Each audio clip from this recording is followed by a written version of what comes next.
கட்டை கீழே இறக்கி ஐயரதனை கூலி வாங்கலாம் என்று கோல்வெளி பேசினாரே.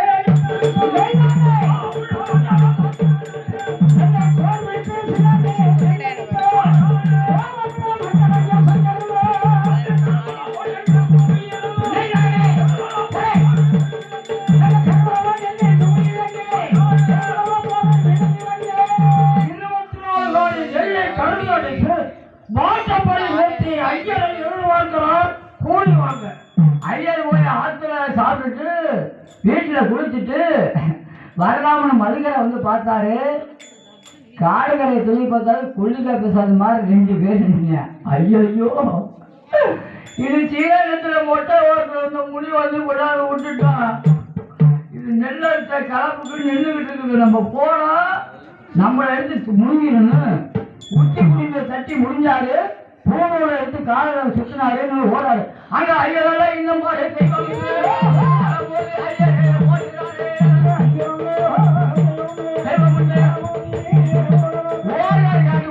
ஐயரை வந்தவங்க பார்த்தவங்க ஓடுறதை பார்த்தார் சங்கர். ஆனா என்ன ஐயரை கூலி போடுவான்னு பாக்குறேன். காட்டுக்குள்ள மறைச்சு ஓடுறான். நம்ம சின்ன பிள்ளைன்னு சொல்லி இப்ப நம்ம போய் ஏமாத்திடலாம். நான் போயிட்டோம்னா அவனை போயிடுவேன். நெல்லெல்லாம் கொண்டு போலாட்டு போறாரு. போய் பிடிச்சிக்கிட்டு அவனை.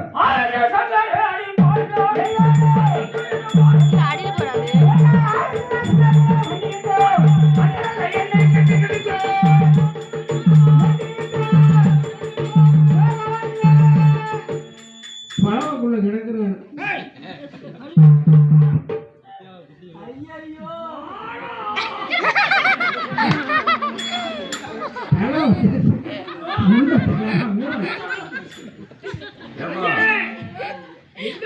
ஐயரு பேசுறதுதான் பொய்னா தலையில இருந்து கூட பொய்யா போச்சு.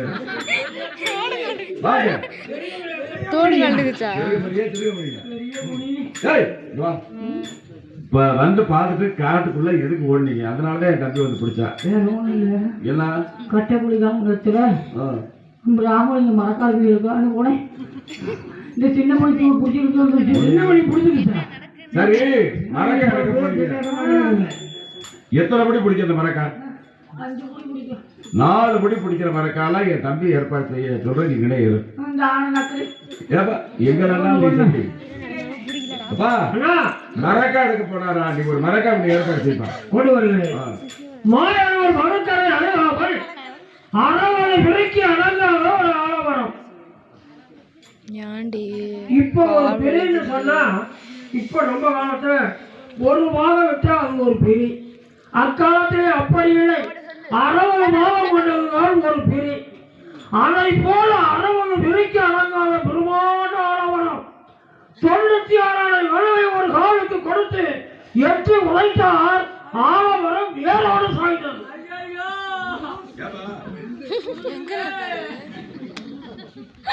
மந்திரவாத மரத்தை 2ஆக வெட்டி, அண்ணவா கிருஷ்ணா, எங்களை கட்டி காப்பது உண்மையானால் என் மந்திரவாள் முறையிலே மரத்தை சுழறப் போகிறேன். இதை மரக்காக அமைத்துக் கொள்ள வேண்டும் என்று எண்ணி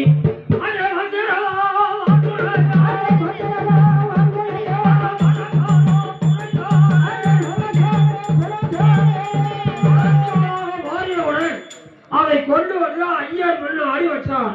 பிராமணரே,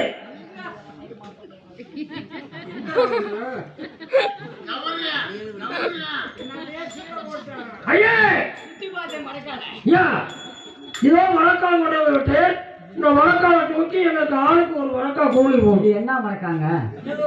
கொங்கு மரக்கால். உங்கள் மரக்கால். கொங்கு மரக்கால் உங்க மரக்கால். சாமி, எனக்கு ஒரு சின்ன சந்தேகம். இந்த காலனி நான் வந்த வருஷம் 24 வருஷத்துக்கு முன்னாடி குடி வந்த போது ஒரு வெள்ளம் வந்துச்சு. வெள்ளம் மழை பெஞ்ச வெள்ளம். திருச்சியில இருந்து பெரியாசில வந்து இங்கிட்டு வர முடியல. ஆனா யாருக்குள்ள போய் மாட்டிக்கிட்டேன் நான். இங்கிட்டு பட்டாளர்ல இருந்து காலனிக்கு வர முடியல. ஏன்னா மாடிகரையில இருந்து ஒத்தக்கடை வரைக்கும் அப்ப கொண்டாந்து இந்த ஊரை எல்லாம் போட்டு ஒன்னா காமிச்சிருக்கலாம். நேரமில்லை, சீக்கிரம் எடுத்து கூலி போடுங்க. பாருங்க, இந்த மரக்காணி கூலி போட்டு வை. இட்லிக்கு சட்னியாவே சட்னி குருமார் ஆகிடுமே. அப்படின்னா நீங்களா எடுத்தீங்க.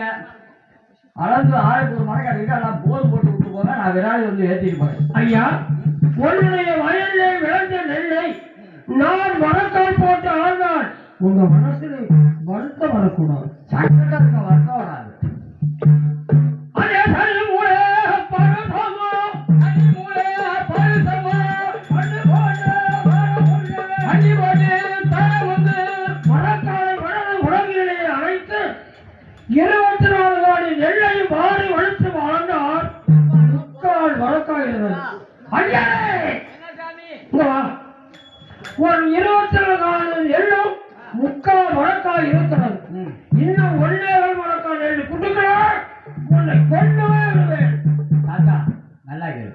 24 காணி நெல் எடுத்துருக்காங்க. பாய பாவம் முக்கா மரக்கா எடுத்துக்கிறாங்க. அது தருமம் சரியா பாருங்க. முக்கா மரக்கா எடுத்துக்கலாம், ஒரு மரக்கா எடுத்துக்கலாம். உன் வயல்ல விளைந்த நெல்லு பூராவே முக்கால் மரக்காய். அதெல்லாம் அடிக்க தெரியாம போர்ல விட்டுட்டீங்க.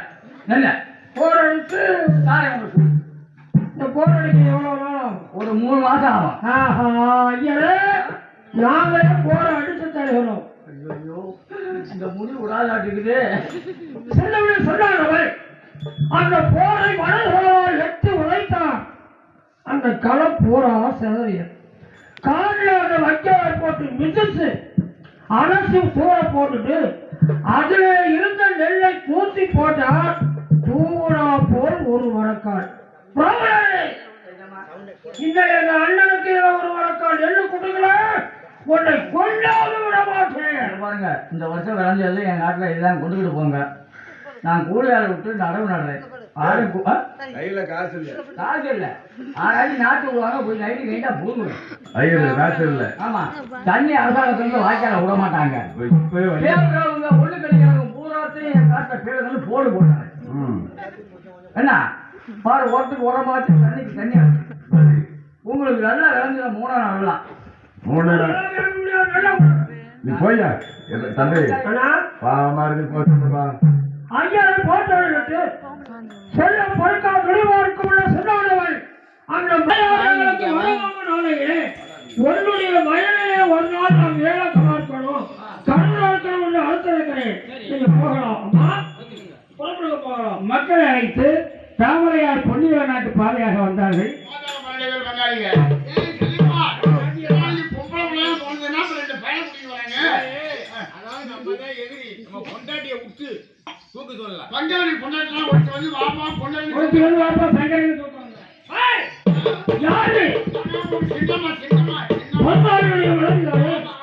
நீ அப்பா என்று சொன்னவுடனே உச்சி போறோம். என் பக்கத்தில் வந்து அவன் நாக்கு அடைஞ்சவன் ஜாக்கிரதை. சொல்லு கொஞ்சம் சவுண்ட் வை. சவலம் போட்டு போச்சுல்ல. ஆமா, என்ன கேட்டாலும் என் பிள்ளைங்க சொல்லி உன் பொண்டாளியை வந்து பூமியில வச்சுட்டு மண்ணுனாலையும் மனசுனாலையும் சாடி செஞ்சு போட்டு அடிக்கணும்னு சொல்லிட்டு போனால கண்டிப்பா உண்மையை நமக்கு நீ நல்லா இருக்கிற 100 வயசுக்கு போ. சரி என்று தாமரையா வளநாட்டை வந்து பார்க்கும் பொழுது 12 பங்காளிமார்களும் வளநாட்டு கோட்டையை அடித்து கொட்ட மரமாக நிறுத்திருந்தார்கள். எல்லாம் கொட்ட மரமாக இருந்தது. கொட்ட மரத்து நிழலிலே கண்கலங்கி நின்றால் தாமரை. அம்மா அழுகுறீங்க, என்ன காரணம்? இங்கதான் அரண்மனை இருந்தது. 12 பங்காளிமார்களும் கோட்டையை இடித்து கொட்டமுத்து வச்சுட்டாங்க. கொட்ட மரம் முளைச்சையா குட்டிச்சமரம் போகட்டும்னா அவங்களோட எண்ணம். இதை கொட்ட மரம் இருக்க வேண்டிய இடத்திலே கோபுரம் நடந்து நிற்க ரொம்ப நேரமாக அன்னையோடு சரியானவை தன்னுடைய மந்திரவாதான் அந்த கொட்ட மரம் வெட்டி தூக்கினார். அந்த காலம்